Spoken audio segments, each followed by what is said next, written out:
no, not this bastard again. What the hell's he doing a movie? Bloody hell. What do you reckon of this, Gary? Oh, it's crazy. Okay, everyone, I'm Mad Matt. Guessed up Gary's doing a runner, he doesn't want to be involved. Okay, basically what we've decided is the back of my ute here, inside the bike rails, is missing a bit. So what we're going to do is we're going to custom airbrush a skull on a piece of aluminium plate like this.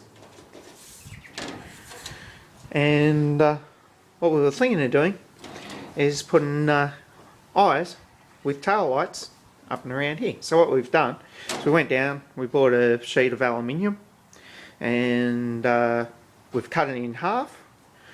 Then we cut another small section off it to suit inside there, and we've cut out the eyes and drilled out the hole. So this is what we've ended up with, and that just basically sits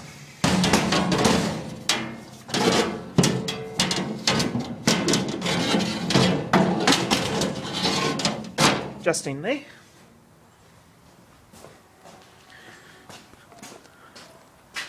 And yeah, that's basically where we're going to have it.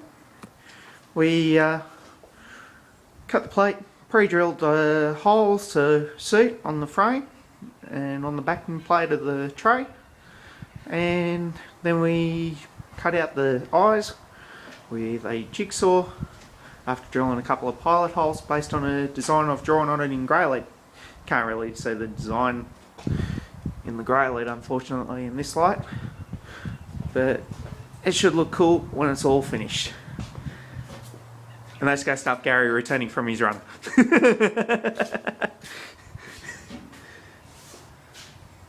Yeah, so basically I came up with this cockamamie idea of doing this, putting a plate in between the bike rails and doing a skull airbrushed on it, and then both Gary and I thought it'd be pretty cool if we could make the eyes light up. And yeah, so basically I did the design concept, and then Gary with his aluminium skills did all the cutting and the drilling, and we've positioned it all, so now it's up to me to do all the airbrushing. We'll see how it goes over the next few weeks. Alrighty, so you might remember in the last video that we were prepping up this aluminium plate for airbrushing. So we've done all the fabrication, we've drilled the holes, and we've made the holes for the eyes. Now I don't know if you can see all that well in this light. We've laid out a grey lead outline to give you a rough idea how the skull's going to be lined up on the plate. So today we're actually going to rub all this off with some wet and dry sandpaper. We use 400 grit, followed by some 800 grit just to get it fined up. Then we're going to prime it today. Okay, so what I'm doing here, I'm sanding it back using the 800 grit. Now what I'm going to do when I finish sanding it, I'm going to actually wipe it down with just some thinners just to remove any excess dust. Clean up the surface so that the paint will stick a bit better to it, so you've got to remove any excess dust, grease, all that sort of stuff, so the thinners will do that. This will just give you a quick idea just how grotty the surface gets. I've just wiped off this section with the thinners. This is how grotty it was after sanding. Alright, so that's the reason why you have to clean your surface off before you paint it. Okay. Okay, so we've finished cleaning up the plate. Took quite a lot of goes actually. You can see in here the okay, that's the sort of stuff you're getting off it. Alright, actually took quite a lot of cleaning up to get it all off. Okay, so that gives you a rough idea just what it was like when I sanded it. Okay, now basically all I'm going to do, get some newspaper, put it down on the table, then I'm going to get ready to prime. Easy as that. Okay, so I've just sprayed the first coat of primer. Basically you've got to allow that to dry for 60 minutes before you can do the second coat. It's good to do 4 coats according to the directions on the can. That way you get a nice even surface ready for the main lot of paint, and it'll fill out any low spots.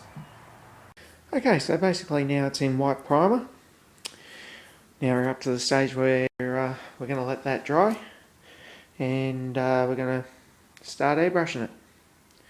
Now basically what I've done is I've made got a sheet of cardboard, I've laid it underneath, and I've drawn in where the eyes are on the sheet of cardboard and where the top of the and the bottom of the plate end, and I'm going to use that to create the stencil template for the skull. And then we'll lay that back on after it's all cut out, and we'll airbrush around it. Okay, so I just wanted to show you this just so you get an idea how it looks so far. As I said, I got the piece of cardboard, I laid it underneath the plate that I just painted, and that way I could get the bottom edge, the top edge, and where the eyes sit on the plate, and basically that gives me the dimensions I've got to work in to get the skull stencil design happening. Okay, so here I am, I'm just starting to draw the skull design. So far I've worked on the eye outline to the cheekbones, the top part of the skull as you can see. Now I'm just working out the jawline. What I'm going to do, come straight down from the centre of the nasal lines, and I'll be drawing in the two main teeth here and here, then going back out and coming back up through the jaw, give it a bit more of a 3D effect, and then I'll put in the base of the bottom jaw just to help it out. Alright, so just starting to put in the teeth. Now I've dropped a centre line down, like I said, from the nasal cavity down to the two front teeth. Now usually most people will put the fangs here, but this is going to be a little bit more evil, so I'm going to put them in the next set of teeth. What I'll come in with smaller fangs here, then on the next set of teeth I'll bring in the bigger ones, and then I'll take the other teeth back up to the top here, and then drop the top part of the jaw down, then I'll bring in the bottom jaw line, and then we'll go for the bottom teeth after I've got the bottom of the jawline drawn in. We'll see how we go from there. Okay, so I just wanted to show you now that I've completed the top part of the skull, so you can see where the teeth lines are. Alright, now sticking true to human anatomy, the skull's going to have 32 teeth, so 16 teeth on the top row. Now you can see, I wanted something a bit different. Usually most people put the vampire style teeth sort of here on the fourth row, or the second one's in. I thought I'd go back one set. Basically, if you have a look at a dog's jaw, they've got the 4 teeth and they've got two small fangs there, and they've got the main fangs in behind that in the next row. So I thought maybe make mine a little bit more evil. It'd look pretty cool if I did that. So basically that's the top part of the skull. Now I've just got to work out the bottom jawline. Okay, so now we've got the bottom jaw and the lower teeth in. Skull's ready to be cut out. So basically using scissors and a craft knife, I'll cut it out. Basically all the areas that I want to be shaded in black on the actual plate, they'll be the areas that are cut out on the skull stencil. Okay, so I'm just using a Stanley knife just to cut out the stencil of the skull. So you can see I've done the eyes, done the nose. Now basically got to do inside the teeth line. When I've done this, this will allow me to lay this down over the plate. As you can see, I've already got the eyes already there. All I've got to do is place the skull template over and spray directly over that, and that'll pretty much give me the line for the skull on the plate. Yeah, basically it's properly lined up.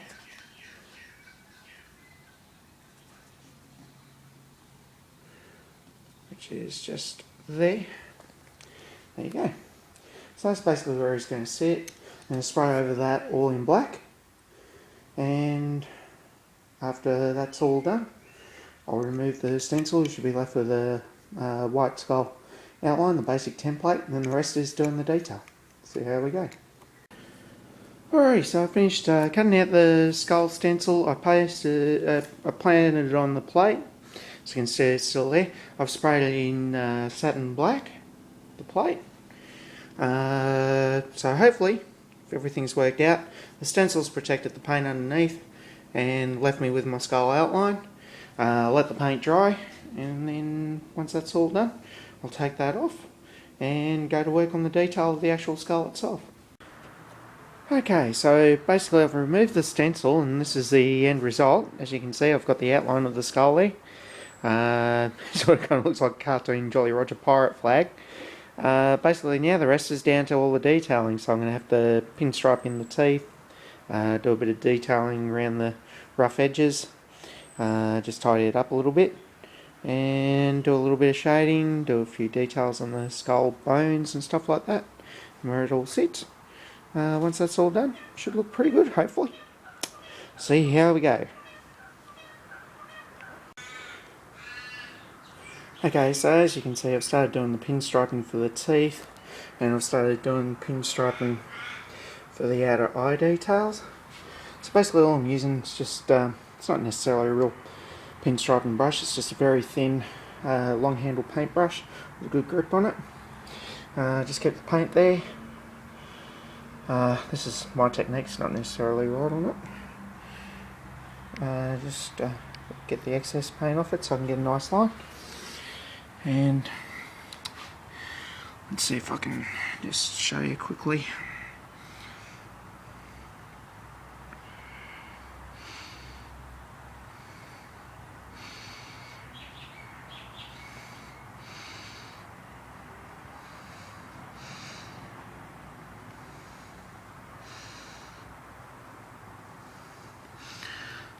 Yeah, I'm not too worried about the smear in here. I can actually etch that in, or I can scratch that out if I want to. There's going to be a few little bits of shading in there anyway, so it doesn't really matter that much. Okay, so you see you got the outer eye bone into the cheekbone. This one I've just done the cheekbone so far. Okay, so let's see if I can do this one.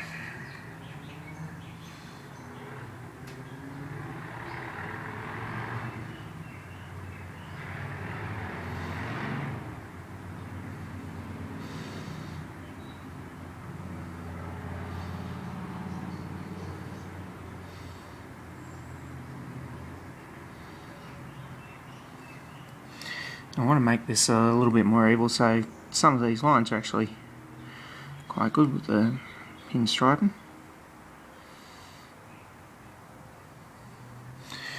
Okay, so there we go.